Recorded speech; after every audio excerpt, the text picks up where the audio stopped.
Welcome to Valaja Suganya Mohanram சமையல். This is Suganya Mohanram. இன்னைக்கு நான் உங்களுக்கு செஞ்சு காமிக்க போறது என்னன்னு சொன்னா, குழந்தை பிறந்து வீட்டுக்கு கூட்டிட்டு வந்தோம்னா அவங்களுக்கு எல்லாம் பத்திய குழம்பு செஞ்சு கொடுப்பாங்க. அந்த குழம்பு தான் இன்னைக்கு நான் எப்படி செய்யறது அப்படிங்கறது சொல்லிட்டு உங்களுக்கு காமிக்க போறேன். அது ரொம்ப அந்த பத்திய குழம்பு நீங்க சாப்பிட்டீங்கன்னா நம்ம உடம்பு சலசலன்னு இருக்கிறதுக்காக தான் இந்த குழந்தை பிறந்தா அந்த இதெல்லாம் நம்ம செஞ்சு கொடுக்கறது இந்த குழம்பெல்லாம்.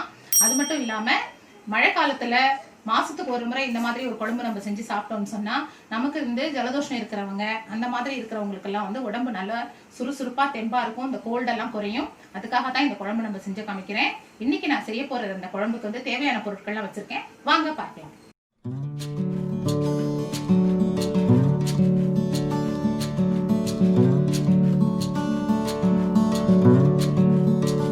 பத்திய குழம்புக்கு தேவையான பொருட்கள்லாம் இங்க வச்சிருக்கேன். என்னென்ன பாருங்க. மிளகு, அப்புறம் நமக்கு காஞ்ச மிளகாய், தனியா, பூண்டு உரிச்சு வச்சிருக்கோம். அப்புறம் கொஞ்சோண்டு இது பாத்தீங்கன்னு சொன்னாக்கா நம்ம விரலி மஞ்சள் இருக்கு இல்லையா, அதை கொஞ்சம் பொடிச்சு வச்சிருக்கேன். தேவையான அளவு உப்பு வச்சிருக்கேன். முக்கியமா பாத்தீங்கன்னா இந்த பத்திய குழம்புக்கு தேவையான பொருட்கள் இந்த பிரண்டையை எடுத்து நான் வச்சிருக்கேன். இதெல்லாம் வறுக்கணும். அப்புறம் மோட்டுக்குச்சின்னு சொல்லுவாங்க அது. அப்புறம் மூக்குரெட்டை வேர்னு சொல்லுவாங்க அந்த வேறு. இது தூதுவளை. எல்லா இடத்துலயும் வளரும் அங்கங்க. நீங்க யார் வீட்லயாவது கூட வளர்ப்பாங்க. அந்த தூதுவளை முள்ளு முள்ளா இருக்கும். இது பாருங்க, இதுதான் இந்த தூதுவளை. இது பிரண்டை. இது கொஞ்சமா ஒரு எடுத்து நான் கட் பண்ணி தோலை சீவி இங்க வச்சிருக்கேன். இது மோட்டுக்குச்சி நாட்டு மருந்து கடையில கிடைக்கும். மூக்குரெட்டை வேரி நாட்டு மருந்து கடையில கிடைக்கும். நம்ம ஊருங்களை எல்லா வீட்லயும் வாசல்லையும் இது வளரும். இந்த வேர் எடுத்து நான் வச்சிருக்கேன். இதெல்லாம் நம்ம எண்ணெயில போட்டு வறுக்கணும். அதுக்கு தேவையான புளியை கரைச்சி வச்சிருக்கேன். அப்புறம் நல்லெண்ணெய் எடுத்து வச்சிருக்கேன். இதெல்லாம் நம்ம பத்திய குழம்புக்கு தேவையான பொருட்கள். இது எப்படி வறுக்கிறது, என்ன மெஷர்மெண்ட்ங்கிறத நான் உங்களுக்கு சொல்றேன். இதுல நான் தனியா எடுத்திருக்கேன். இத பாருங்க, நம்ம வீட்டுல ஒரு அளவு இருக்கும். இந்த கப்பு நிறைய தனியா. இந்த தனியா இதுல நான் போட்டுட்டேன். இது நம்ம நல்லா வறுக்கணும். இந்த தனியா வறுத்ததுக்கு அப்புறம் கொஞ்சம் நல்லா நம்ம சூடு படும்போது இந்த தனியா கூட இந்த கப்புல நான் மிளகு எடுக்கிறேன். பாருங்க, ஒரு கப்பு மிளகு, அதாவது 2 ஸ்பூன் இருக்கும். இந்த அளவுல நான் எடுத்திருக்கேன். இந்த மிளகு எடுத்திருக்கேன். இதையும் நான் இதுல போட்டு வறுக்கிறேன்.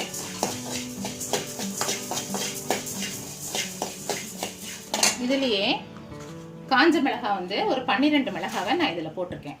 12 மிளகாய் போட்டிருக்கேன். இதையும் இதுல நம்ம போட்டு நல்லா வறுத்துக்கணும்.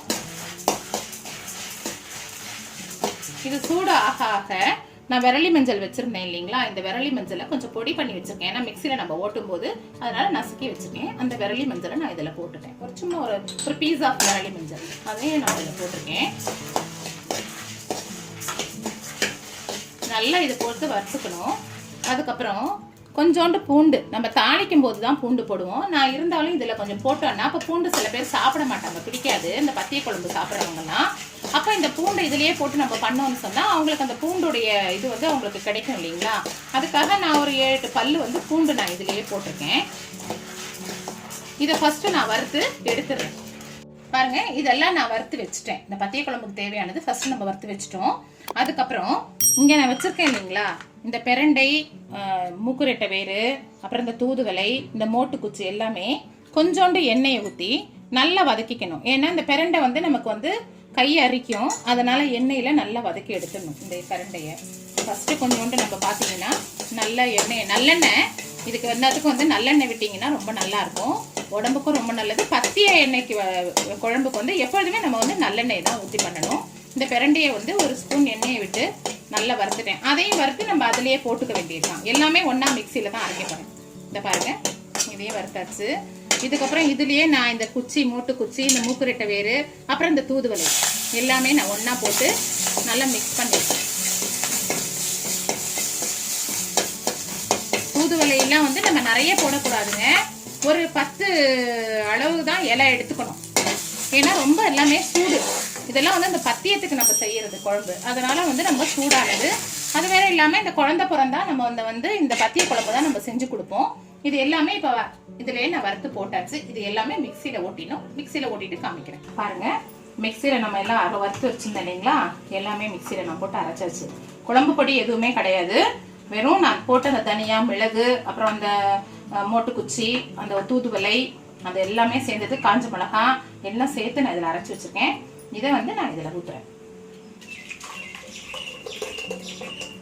இதுதான் இதனுடைய இதுவே. பத்திய குழம்புக்கு தேவையானது இதுதான். நான் கரைச்சி வச்சிருக்கேன் இல்லைங்களா புளி. நமக்கு எவ்வளோ தேவையோ அந்த அளவுக்கு வந்து நம்ம புளியை எடுத்துக்கணும். ஒவ்வொரு சிலர் ஒவ்வொரு புளிப்பு நிறைய சாப்பிடுவாங்க, ஒரு சிலர் கொஞ்சம் கம்மியாக சாப்பிடுவாங்க. நம்ம எவ்வளோ அளவுக்கு தேவையோ அது நம்ம லேடிஸ்க்கு தெரியும். நான் ஓரளவுக்கு புளியை எடுத்திருக்கேன். நம்ம கரைச்சி வாயில விட்டு பார்த்துட்டு நமக்கு புளி கம்மியாக இருந்தால் அதை நம்ம இன்னும் கொஞ்சம் புளிப்பு சேர்த்துக்கலாம். அதுக்கப்புறம் இதுக்கு கல் உப்பு தாங்க போடணும். கல் உப்பு போட்டிங்கன்னா நல்ல டேஸ்ட்டாக இருக்கும். நான் வந்து கல் உப்பை அந்த கையில் ஒரு அளவாகவே போட்டுக்கிறேன். இந்த அளவுக்கு போட்டிருக்கேன். நமக்கு இன்னும் தேவைன்னு சொன்னால் நம்ம போட்டுக்கலாம். அதை எல்லாமே இதில் போட்டு நமக்கு தேவையான அளவு புளிப்பு, உங்கள் வீட்டில் எவ்வளோ புளிப்பு சாப்பிடுவீங்களோ அந்த அளவுக்கு புளிப்பு, அப்புறம் சால்ட்டு, கல் உப்பு எல்லாம் போட்டு நான் கலக்கி வச்சுருக்கேன். இதில் குழம்பு படியே கிடையாது. நம்ம வறுத்த என்னவோ அதை எல்லாத்தையும் போட்டு நான் மிக்சியில் அரைச்சி இதை நைஸாக போட்டு வச்சுருக்கேன். இப்போ வந்து நான் தாளிக்க போகிறேன். நல்லெண்ணெய் தான் விடணும். இந்த பத்திய குழம்புக்கு தேவை வந்து நல்லெண்ணெய்ங்க. இந்த நல்லெண்ணெயை தான் நான் வந்து இப்போ இதில் ஃபுல்லாக ஊற்ற போகிறேன். எண்ணெய் நம்ம நிறைய ஊற்றணுங்க.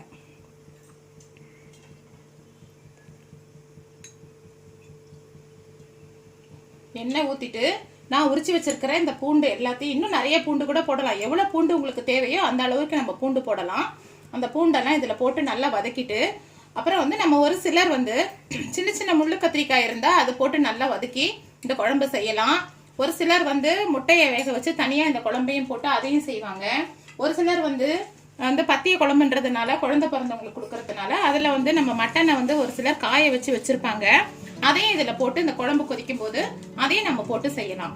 இதெல்லாம் போட்டு செஞ்சால் ரொம்ப நல்லா இருக்கும். இன்னைக்கு நான் வந்து வெறும் பூண்டை போட்டு இதில் போட்டு நான் செஞ்சு காமிக்கிறேன். இந்த பத்திய குழம்பு வந்து நம்ம இந்த மழை காலத்துலலாம் எப்படி மாசத்துக்கு ஒரு முறை நம்ம செஞ்சு சாப்பிட்டோம்னு சொன்னால் கோல்டு வந்து பிடிக்காம இருக்கும். நல்லா வந்து ஒரு ஜலதோஷம் இருக்கிறவங்களுக்கு அவங்களுக்கெல்லாம் வந்து நல்ல ஒரு ரிலீஃப் கிடைக்கும். ரிலீஃபாக இருக்கும் இந்த குழம்பு நம்ம சாப்பிட்டோம்னா. அதனால தான் இந்த குழம்பு வந்து செஞ்சு நம்ம சாப்பிட்றது எப்பயாவது ஒரு முறை. இதை நீங்கள்லாம் கண்டிப்பாக செஞ்சு பாருங்கள். உங்களுக்கு எல்லாருக்குமே தெரியும் இது எப்படி செஞ்சால் நல்லா இருக்கும் அப்படின்னு சொல்லிட்டு. பாருங்கள், எண்ணெய் நல்லா காஞ்சிருச்சு. காஞ்சினோன்னா நான் இந்த ஒரு கப்பு ஃபுல்லாக வந்து நான் பூண்டை உரிச்சு வச்சுருக்கேன். இன்னும் பெரிய பெரிய பூண்டு கூட நமக்கு மலை பூண்டு கிடைக்கும். அதையும் நம்ம உரிச்சு நிறைய போட்டுக்கலாம். எல்லா பூண்டையும் நான் அதில் போட்டேங்க.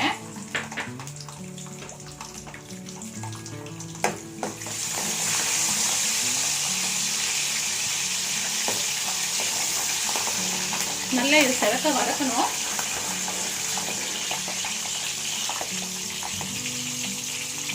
இது வதங்கினதுக்கு அப்புறம் இதுலயே நம்ம வந்து முள்ளு கத்திரிக்காய் போட்டு வதக்கி எடுத்துட்டு அப்புறம் குழம்பு நல்லா தாளிச்சதுக்கு அப்புறம் போடலாம்.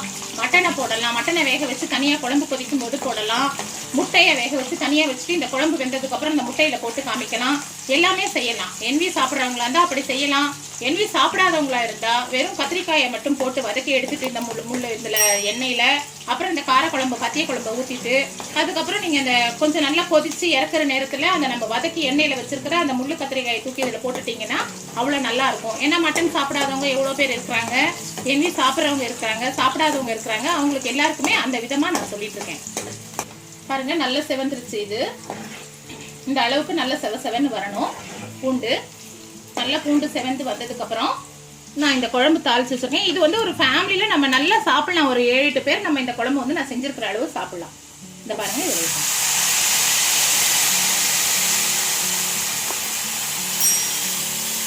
திக்கா இருக்கு. நம்ம கொஞ்சம் வாட்டரை ஆட் பண்ணி நல்லா கொதிக்கணும். இதனுடைய வாசனை எல்லாம் அப்பதான் போகும். நான் நல்லா பாருங்க, ஒரு 2-3 டம்ளர் தண்ணி நல்லா நான் ஆட் பண்றேன். ஆட் பண்ணி அதுக்கப்புறம் நான் இதில் வைக்கிறேன். பாருங்க, குழம்பு ரெடி ஆயிடுச்சு. இது வந்து பத்திய குழம்புல நான் வெறும் குழம்பு கொஞ்சம் தனியாக எடுத்து வச்சிருக்கேன். முட்டையை வச்சு அந்த குழம்பு வந்து இதில் கொஞ்சம் ஊற்றி வச்சிருக்கேன். இதுதாங்க நம்ம வந்து செஞ்சிருக்கிற பத்திய குழம்பு. இதை நான் செஞ்சு முடிச்சுட்டேன். இதை பாருங்க, ரொம்ப நல்லா இருக்கும். பாருங்க, பத்திய குழம்புலாம் செஞ்சு முடிச்சாச்சு. உங்களுக்குலாம் இது ரொம்ப பிடிச்சிருக்கும்னு நினைக்கிறேன். எல்லாரும் நீங்கள் கண்டிப்பாக செஞ்சு வீட்டில் யாருக்காவது குழந்தை பிறந்ததுன்னா அவங்க வீட்டில் இந்த குழம்பு செஞ்சு கொடுங்க.